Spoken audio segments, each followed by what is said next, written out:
What is up? It is Taylor Bridges here with another review of Love and Marriage DC Season 2. This is episode 4, In the Thick of It. While you're here, if you'll be so kind to like, comment, and subscribe to my channel, I'd be so appreciative. I'm here to review our favorite shows from start to finish, and your time and attention is massively appreciated. This is only episode 4, and already this season looks much better than the whole season 1 combined. Like, they're actually bringing it this far. I'm actually liking the cast. I'm ready for Clifton and Joy to have more interaction with the group, like to really get immersed into the group. So that's kind of annoying. Like, why do they get all this like separate storyline scene? Like, we don't care about them that much at all. Like, let's get to the mess. Put them in the game. They need to get in the game. Sharella gets more screen time, and I don't actually like Sharella for the show. She just is not given for me, but she has more screen time than Clifton and Joy. So I want the like it to like switch, but I do think overall the cast is a really good one. Joy and Clifton are in their new home. It's beautiful. It's huge. It's on the water. Clifton asks Joy if she's ready for a baby, and she says she needs to be grounded. I didn't think Joy wanted more kids, so that was interesting to hear. I hope they're not trying to do this whole fake plan life for a baby storyline that these couples do when they get on these shows. They have nothing better to talk about. Robin Dixon. Ashley is up with Quick while he's making breakfast. Ashley has talked to Alicia, and physically she's okay, as Quick said. And like I said last episode, I definitely see both sides. I empathize with Quick because he had good intentions overall. He was damned if he did, damned if he didn't. I totally get why he didn't want to say anything, and I stand with him on that. And also, I also understand the responsibility of relaying the news truthfully and giving the person that's receiving the information the opportunity to respond as they'd want to, instead of trying to shield her from the news and decide for her what was too much for her to take at that moment. It stifled her expression and her response. It's like when people say, oh, I didn't want to tell you because I knew you'd be mad. No, that's not your choice. Your responsibility is sharing the news. Give me the opportunity to respond how I want. But back to Quick side, Alicia was physically okay. So I understand like the show going on when you have all these other people here to celebrate you. She's okay. It was unfortunate, but she is okay, thank God. And now you have all these, now she's safe and sound. You have all these other people here to celebrate you and show you love. Like, but I also don't know how I would react if I was in Ashley's situation and that were my best friend. So I do give her grace. I just see both sides. I really, really do. There's no right or wrong way to handle this because both parties were being genuine and they had decent intent, I believe. They're speaking on Jamie saying Lil Jamie is seeking attention when he's saying he doesn't want to be on Earth anymore. And Ashley resonates with Lil Jamie due to her upbringing. And I think that's all Lil Jamie really just needs right now, is someone to see him and meet him where he's at and recognize what he's doing. But he wants that attention from his dad. That's why he's acting out, poor thing. But I must also say that Lil Jamie needs more accountability. We cannot place fault on our parents forever. Like, you can identify where certain triggers arise from, for sure, especially as it relates to your childhood, your past, your upbringing, all of that. But you are responsible for your behavior ultimately. Ashley breaks down from having insomnia and just being exhausted from overworking, and I felt that for sure. And it's just like all you can do sometimes is just cry about it, but because you have to push through and finish the things you like have to get done. Like, it's really difficult. I think she's just experiencing burnout, and I definitely understand. I think it's difficult to enjoy the present when you're so overwhelmed and anxious because she's, like she said, she's celebrate, like, the book is a huge milestone, but she can barely enjoy that. It's difficult to enjoy the present time when you're so overwhelmed.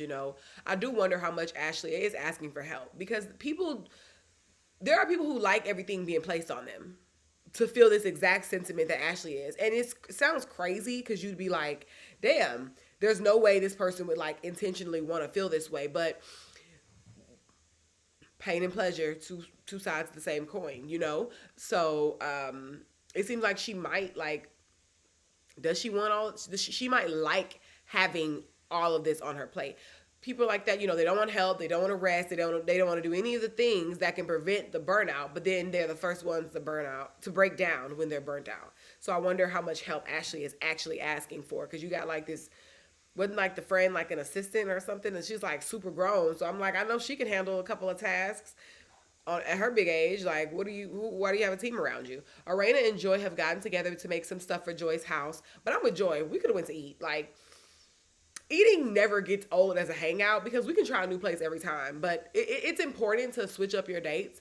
But then again, like me and my friends, we aren't turning down a good restaurant. If all else fails, I have to be in the mood to be making stuff like that, what they were doing. Especially if I'm in heels and I'm hungry. We could have went to eat. I'm sure there was a spot next door they could have grabbed a hot dog at. They're talking about Sharella and her husband. Joy says Block was with her friend and Sharella was his side chick. Okay. I'm ready for this storyline to get to it. Like, hurry along. Arena spilled a little of her tea saying she was with her daughter's dad while she was dating Jamie. First, now I have clarification on the fact that Jamie is not Brittany's dad. That explains why she's disconnected with disconnected in regards to like the Jamie versus the big versus little Jamie drama. I don't blame her. It's too messy. Second, she's chuckling it off. And it is of the past, yes. But if the roles were reversed and this tea was brought up in an attack, would it still be funny? If Winter brought this tea up that you're joking about right now, it's funny, kiki, and all that. But if Winter brought this up, would it still be as funny? Infidelity and side chicks are funny when you're the rabbit with the gun. So I'm not judging Arena. It was long ago. It's irrelevant news for us. Clearly Arena is devoted to Jamie, right? I just have to point out the double standard because if Jamie was joking about living with his ex / child's mother while dating Arena, he wouldn't be able to brush by that conversation as easily. Joy says she hates Block. And I'm like, can you just flat out say what happened and stop with the extra words? What happened? Because you have so much vitriol towards this lady and her husband. And at the very least, you don't know this lady. She says the main issue is with the band, but she's not saying what happened. She's saying there was a lot of stuff that happened. There was manipulation. There was communication. What happened? Did he steal from you? Did he tell you you couldn't sing? Did he forget to credit you on a song? What literally happened? It sounds to me like you forgot what happened. You forgot the specifics. Happens all the time. But it makes sense because it was 10 years ago. But this runaround, we're not going to do this, Joy. This is not about to be a storyline if you're not going to come with it. What was said? What was said?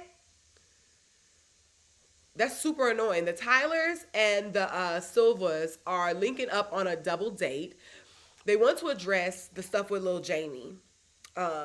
On one hand, I get it. Clearly, Lil Jamie is misunderstood and they have understanding and they want to try to advocate to Big Jamie on Lil Jamie's behalf. On the opposite end, it feels like you're trying to chastise this grown couple about how they're parenting their grown son. Yes, we have to hold each other accountable. Big Jamie is slipping a little bit in regards to his empathy and understanding towards Lil Jamie. At the same time, us nor the Silvas have full context as to what has been really going on behind closed doors. And for that, I cannot come down on Big Jamie completely. I hate go-kart racing in those small lanes. It's just not like a fair race course. Jamie doesn't even remember the combo as much because he had been drinking. But in his defense, the drinking was within the place because it was a birthday party. The conversation they were trying to have about his son was out of place because it was a birthday party. So him being too lit to remember, what he said isn't even as bad to me considering that's what they were supposed to be getting lit at the party. That's what they were supposed to be doing, not this. Not chastising a grown man about how he parents his grown son. Ashley and Quick are absolutely right regarding a child needing to be able to talk to someone about what they're going through before it gets to a point of no return. They're absolutely right. But they are chastising Jamie and coming off a bit judgmental in my opinion. And I don't like that. Quick, you say you'll never call your son a bum, but you definitely equated his manhood to missing school in the 9th grade because he didn't wake himself on time for school. So sweep your own porch. Like Jamie was listening intently. He says he doesn't like how Quick's how Quick was wording things, and I agree. Like, who the F are you? Like, you don't know what the Tyler's everyday world entails with their children. It's easy to pass judgment from the outside. Jamie said it. Quick doesn't know all that Jamie has endured and put up with from little Jamie. This is why it's hard being vulnerable with people sometimes. Jamie vented to Quick about his son, calling him spoiled and whatnot, and now Quick is trying to spray him with his own tea that he spilled. So, and then Quick gossips about how the son is a spoiled brat.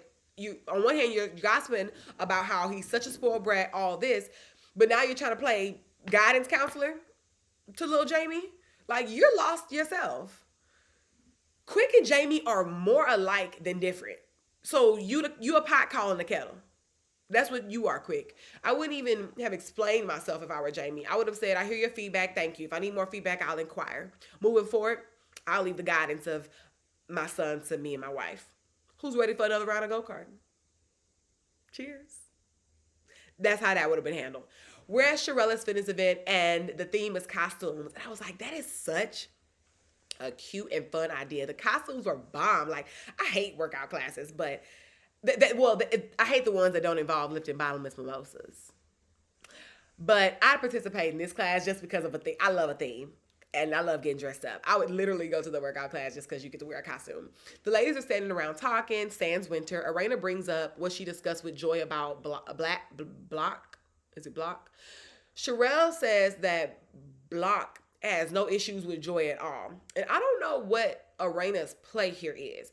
You can't even handle your own drama with Winter without blowing up and not letting Winter get a word in. So now you're trying to keep up this mess with Joy and Sherella. Arena, you're the oldest woman on the show. You're supposed to give a matriarch vibe or at least like a mature, sophisticated, calm vibe. But you carrying yourself like the youngest around here. Like, she's a follower. She doesn't have a backbone. She doesn't command a room. She has no authority. Whatever. It's a sign of weakness to me that you can have all this energy and humor when others are beefing, but when it's your own beef, you lose control. Because Winter keeps her cool when y'all be coming at her. You lose control because she gets under your skin. I'm already knowing that the minute Arena is really handled, she gonna burst into tears. Like, don't carry on this mess if you can't take what you're dishing. At least Winter has the act of, she acts indifferent when y'all are coming at her.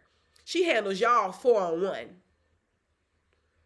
She keeps her cool while y'all, when she was showing you her fake receipts, baby, you was blowing up. That's, even they had an encounter like that last season where Arena couldn't control herself.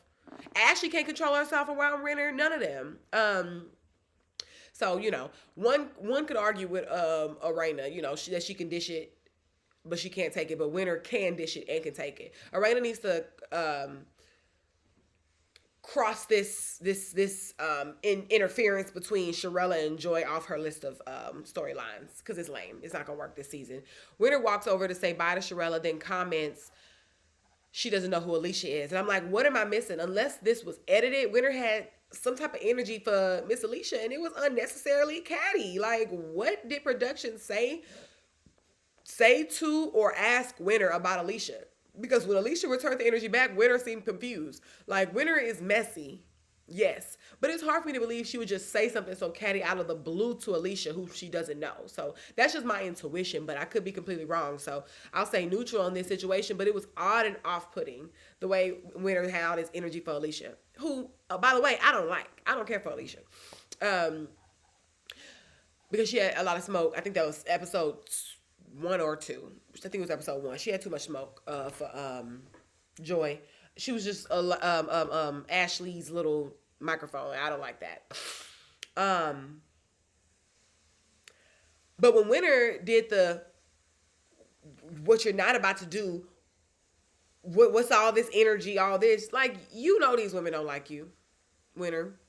Even if you don't know Alicia, 2 of the 4 ladies over there for sure don't like you. So stop playing stupid. You know where the energy is coming from. What's up with all this energy? What's what we're not about to do? No, you know the energy. They don't like you. And that's such a passive-aggressive move to make amid a disagreement. Like, I don't know, this energy. Y'all don't like each other. Let's start there. This interaction with Winter and Ashley, when they start to beef, before I even let it play out, I'm like, I know this is not going to bring anything new to light. And that's a pet peeve from these shows. Stop forcing people who do not mess with each other to have these pointless conversations of reconciliation. There is no incentive for Ashley to make amends with Winter unless her job is on the table. You know what I mean? Like they don't talk when the show wraps. They have nothing to do with each other. There's no incentive, unless hey, if y'all don't make amends, you get demoted to friend. Other than that, okay, like let them be on the show not like each other, but let's focus more on like new interactions instead of beating this dead horse where we know they're not going to reconcile. Ashley, stop placing the blame. Pardon, on Winter as if she started this. You and Arena started with her. She didn't wake up on a Thursday morning gossiping about y'all's marriages. Y'all came for hers first. But Ashley is so aggressive and heated and up her own behind. She can't see that. Winter wasn't wrong. Winter hasn't wronged her any more than she's wronged Winter. Ashley's lack of accountability regarding this or anything for that matter is very annoying. Winter says she doesn't want an audience. And I feel her because y'all all standing around looking but not helping the situation. What are y'all here for? And Ashley is going to show out the more people she has there, further validating her emotions. And y'all too old for this. This whole scene was just ghetto. They are the gutter Barbies. They're literally having a screaming match over nothing. You came for me. You came for me first. This is dumb. And if you didn't care so much, Ashley, Winter, the way Winter can, the emotion Winter arouses out of Ashley and Arena is crazy. You are bothered. You get so aroused by this woman. What is on Sharella's head? I can't look at it anymore. By this point, they're giving us a full 360 of this braid, bun, whatever, this hairstyle, and every angle is horrific. If they bring her back next season, she's going to have to step her glam up. Like, she just be looking super regular. Don't get me wrong. You don't have to bring Marlo Hampton's designer. No. But give Drew Sidora. Put a nice wig, or not the wig. If you go, wear your natural hair, I don't mind. But that looked a mess. Like, have some couth. Come on. Don't come on looking like that's hair. That was horrible. I hated that hairstyle. Arena is full of it. She's talking about what Sherelle did and what did wasn't right. She forced Ashley and Winter to talk, knowing they don't like each other. Are you gonna keep this same energy for Sherelle and Joy? Like, Arena is such a beautiful fool. She's incredibly foolish to me. Brittany stages a meetup with Big and Lil Jamie, Arena, and the grandma. Lil Jamie has the audacity to be driving a Camaro and can't pay a couple $100s for a ticket. You should be catching the bus or riding a bike. That's one thing. I'm from Houston, but now being in New York, like, it's no excuse for getting around. Up here, if the place is only 30, if it's like a 30-minute walk away and the weather's good, I'm happy to walk. I love walking. It's no excuse. He can walk, take a bus. I take the bus, train, I do it all. And I get it. Obviously down south, like, it's more spread out. It's not as easy to get around by transit the way we do up here in New York. But still, if it was that crucial and you need to get to where you need to go, if you don't have the money for Uber or Lyft, then you got to be resourceful. I just don't like when people are like beggars or choosers. Like, you're not completely down and out. Like, all of your options aren't gone. Baby, our ancestors walked from here to yonder to get where they needed to go. So Lil Jamie would be walking if he couldn't pay that ticket, and you have the audacity to be driving a Camaro, which you know is a whole note. And with Lil Jamie's history, ain't no telling what his driving record looks like, which makes the insurance more expensive. That type of car already has crazy insurance requirements. We'll have to wait till next episode to see what happens. But from the previews, Lil Jamie gets flustered, and he needs like a second to walk away. And I'm like, this will probably always be the outcome of these situations if y'all keep handling this in front of the cameras. But I am excited for Arena's messiness to be called out. She's not going to be able to handle it next episode. I am so excited for that. Thank you so much for tuning in. This is my review, y'all. This is it. I'll see y'all next weekend. Bye, y'all.